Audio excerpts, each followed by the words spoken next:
Yeah. Blackjack. Life is like a game of cards. It's not what you dealt, but how you play it. Yeah. Blackjack. To play each situation correctly. I remember they used to laugh at a brother. Welcome back, guys. Welcome back. It's your boy DELRAY Richardson, platinum artist, platinum songwriter, Straight Game TV. Thank you for tuning in. Hit the thumbs up button. It's always welcome. Subscribe to the channel or the bell notification if you want to be one of the first people notified when I drop some of this Straight Game. I'm going to get right into it. The question today comes from a young lady from Queens, New York. And the question is we're coming up on November 30th. And the question is, do you think that Tupac Shakur had something to do with the death and the murder of Randy, his former partner, rap partner, and friend, Randy Stretch Walker? And basically, she had said that there were a couple of recent interviews, people talking about insinuating that Tupac had something to do with the murder. And I'm going to tell you like this. You cannot believe anything that you hear for people who didn't know Stretch and who really didn't know Tupac like that. And I'm going to say it like this. The speculation and the innuendo 30 years later from stuff that people didn't say 30 years ago, but now they're making these allegations. You got to be wary of that. You got to know first and foremost, you got to ask yourself why. You know, usually it's something saying something incendiary, trying to gain some kind of attention, some type of traction, or trying to get a buzz in reference to something that they know nothing about.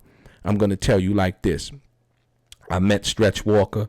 I met him through Tupac in 1993. And at Bowie State University, like I said, they performed there. Biggie was there. Stretch was there. The Live Squad was there. You know, Pac performed, and so on and so forth. To me, he seemed like a cool guy, gentle giant. Like I said, big dude. And, him and Pac had a real cool relationship. So like I said, please, I'm going to start this off and I'm going to give you nothing but facts.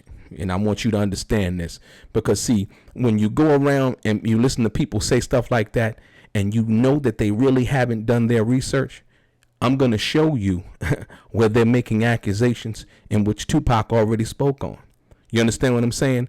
And if people do their due diligence and their homework, they would never make accusations like that because they put themselves in a corner when the facts come out, and the facts are going to come out today. And I'm going to give it to you like this. Basically, the insinuation of the allegation is basically made. Basically, like I said, Stretch on November 30th, 1995, Stretch basically was being chased by at least two gunmen in a black car when he was shot at least 4 times.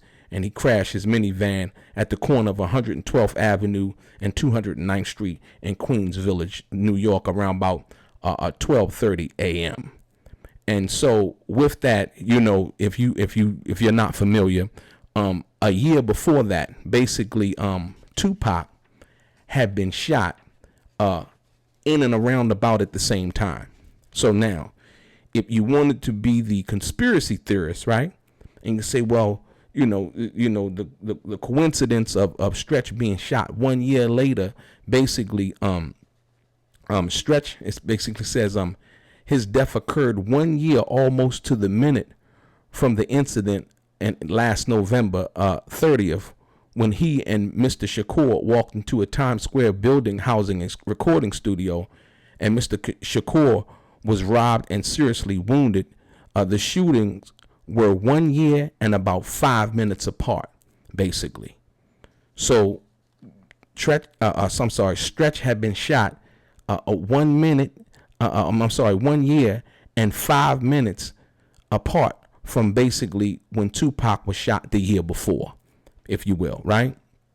So you got people trying to take those two coincidences, right, and put them together, and basically saying that Tupac somehow, some way, wanted Stretch dead, or him shot, or him harmed, based on the fact that when Tupac had got shot, Tupac had expressed the fact that Stretch didn't come to help him, didn't do anything for him while he was in prison, and expressed all of the things basically that he had done for Stretch, all of the music and things like that they had recorded together, like I said, y'all can go down the list. Basically, Stretch, he had started performing with Tupac. Like I said, I seen him the night in '93 at Bowie. Various songs. He was music videos on Tupacalypse Now, Strictly for My Niggas, Thug Life Volume 1, Troublesome 21, and Me Against the World, and Are You Still Down? And so, with that being said, like they had an extensive relationship, a long relationship, you know what I mean? Tupac made sure that Stretch, he ate, you know what I mean? And like I said, there was nothing but love there. But when Tupac was shot, Tupac expressed the fact that, Stretch never came to see him. He never wrote him, and so on and so forth. And I'm going to get to that, Tupac's actual words, when it comes to dealing with this situation and people running around saying things that they know nothing about. And like I said, if they would do their due diligence, but they don't want to do that because the truth is just settling enough. So if you don't know the truth and they say it, then there's this open-ended theory thing that you can go with and be like, well, I really don't know. But I'm going to give you the game right here, straight game. Check it out.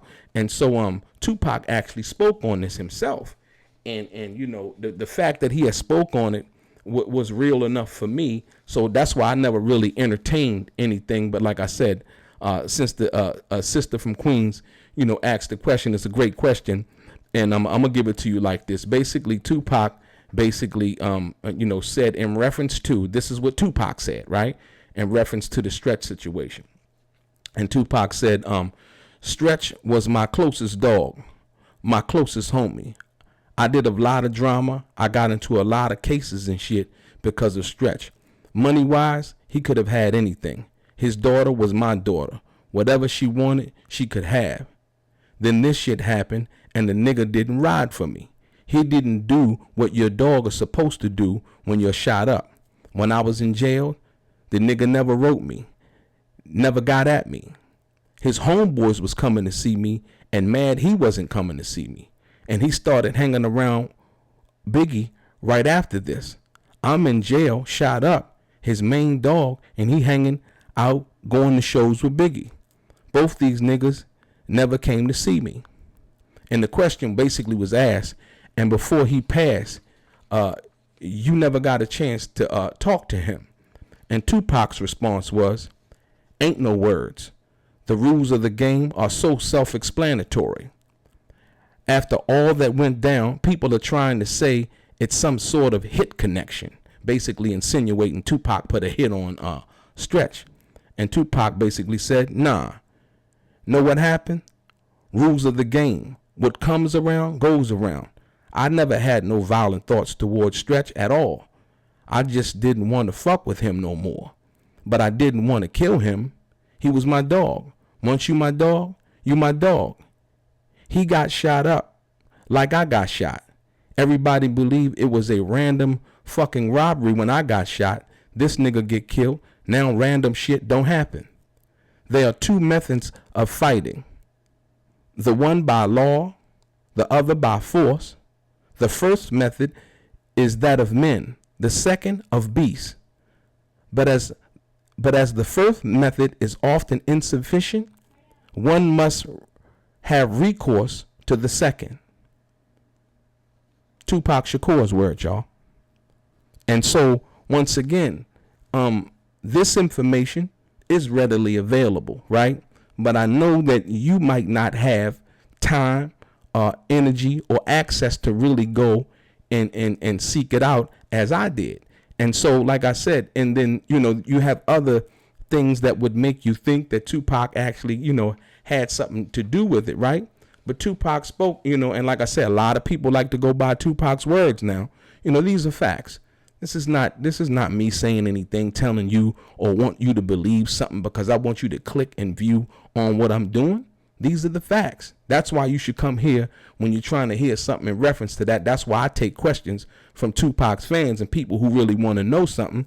Like I said, that they might not really have the information. Like I said, I knew Tupac personally. We hung out. And like I said, no indication that like he felt any kind of way like that. Like I said, once again, there is another thing that that would insinuate or have a person believe that Tupac would have something done to Stretch, and that was the list that he had wrote from prison in regards to that, and he had his enemies on this list, and Stretch's name was the last name on the list. But like I said, once again, this is Tupac expressing his feelings. He's not basically saying, yeah, I want to, do this, that, and the other in regards to that. And he also expressed his feelings in the song Against All Odds and basically off of the Machiavelli album. And Tupac basically said, and that nigga that was down for me, rest his head, switch sides, I guess his new friends wanted him dead. And basically he was talking about Stretch. So he's basically insinuating and saying that, hey, you know what? It wasn't me. He got involved with something and some other people in regards to that. Like I said, Tupac also thought that Stretch was part of, him being set up and so on and so forth, which there was really no proof or evidence towards that. I'd heard that Brother Mutai had came out and said that, when they were when Tupac was recuperating at Jasmine Guy's house, that Stretch was basically delivering messages, from Jimmy Henchman and so on and so forth, which I thought was disingenuous in itself. But like I said, once again, Tupac, expressed it in his own words when asked about that situation, as well as in his music, as well as in his writings from prison. And so, like I said, so any other accusation from anybody else who wasn't there, 30 years later, they pop up with these, these stories and things like that. Like I said, once again, you got to be careful not to fall for the okie doke, if you will. You know what I mean? Or that incendiary thing that, that needs a reaction and got you thinking that, hey, Tupac, was this guy. And there's no evidence pointing there or any proof, anything concrete other than people basically getting behind a microphone and having you think that they know something that you don't know. When in fact, Tupac had already spoke on it out of his own mouth. But they're hoping that you don't go do the research so you can find out yourself and understand what the truth and the facts were from his mouth. Now, like I said, once again, on one end, you want to believe what Tupac say, and then on the other end, sometimes, you want to, you can't go both ways. Like I said, I believe, like I said, once again, what he said is facts. And so from that perspective, I need you to understand Tupac Shakur had nothing to do with the murder or the death of Randy Stretch Walker, period. And like I said, he spoke of it out of his mouth. He spoke on the man's daughter, saying the man's daughter was his daughter, and so on and so forth.